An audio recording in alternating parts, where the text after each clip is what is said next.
Cleansing and protection, two of the most important foundations in any magical practice. And today we are going to take a look at their history, what makes them different, and why stacking these two together is the very first step you should take when building your own practice. Think of it as your introduction, a taste of what we'll dive into in much deeper in classes. So, this will be similar to what the classes would look like, but just a lot shorter and with a lot less detail. So, our classes will be anywhere between 30 minutes and 4 hours, depending on everything that we do in them, because we would really like you to embody the information and really be able to act on it so you can actually get to know it and you're actually taking in the information instead of just memorizing it as it's presented to you. So let's get on with our mini class. Cleansing and protection practices can be found in nearly every culture and spiritual path. In ancient Egypt, cleansing was woven into temple rituals. Priests burned frankincense and myrrh to purify the air before invoking the gods.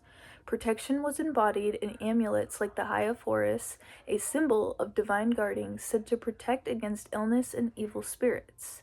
In Greece, people cleansed themselves before entering temples with katharmos, ritual washing, which I may have said wrong.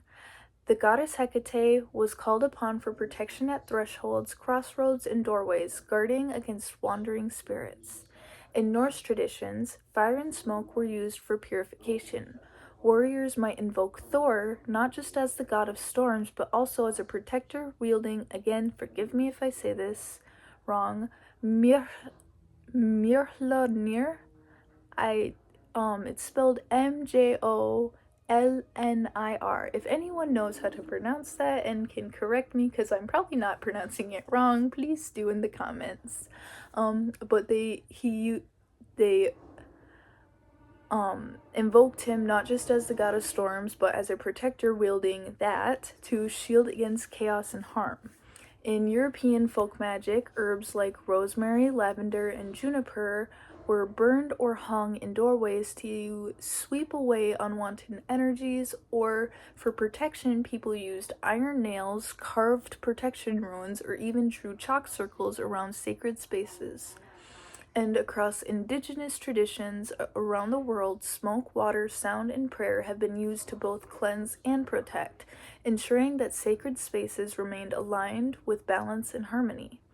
The tools change, the gods and symbols change, but the core principles remain. Cleanse away what doesn't belong and protect what's sacred. So let's break it down, starting with cleansing. Cleansing is about removing what's already there. That could be stagnant energy in your home, or the emotional residue from a tough day, or even the energetic heaviness that builds up over time. Think of it like opening a window in a stuffy room. You're letting fresh air in and pushing the old air out. In myth, cleansing is often the first step before sacred acts. The Greeks had lustration rituals, washing hands and sprinkling water before sacrifices. In Hinduism, bathing in the sacred Ganges is seen as washing away not just dirt, but spiritual impurities. Even in Christianity, baptism is the cleansing rite of renewal. Methods can be simple: smoke from herbs, salt, flowing water, sound bowls, and even visualization and breath. The key is that cleansing clears the slate, and that's why I recommend that you cleanse before you do anything else, before spell work, before rituals, even before setting an intention. You want to start from a place of clarity, always.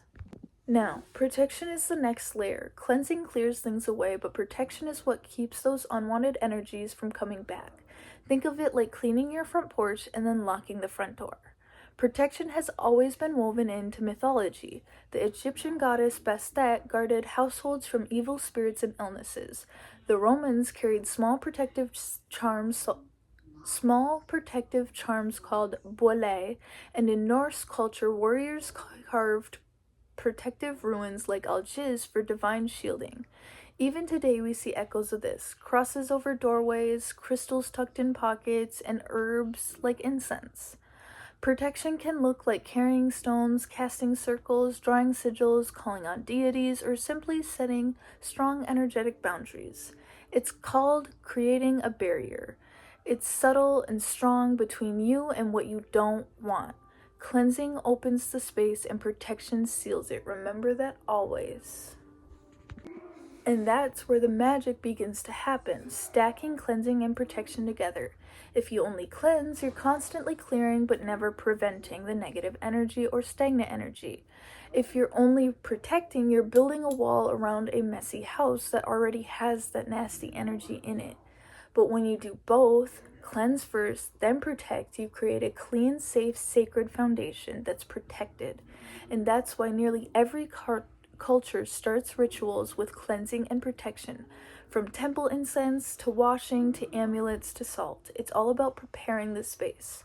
So, whether you're exploring astrology, crystals, divination, or even spell work, everything flows way more smoothly when your energy and space are both clear and guarded. So, in our upcoming classes, we'll go way deeper than just this little tiny tidbit that we did, exploring cleansing methods, advanced protection wards, and even how to tailor them to your own practice and your own spiritual path, and whatever you personally need them for. But for now, I'd love to hear from you. Do you feel more drawn to cleansing or protection? Or what do you do already to cleanse your home and to protect your home?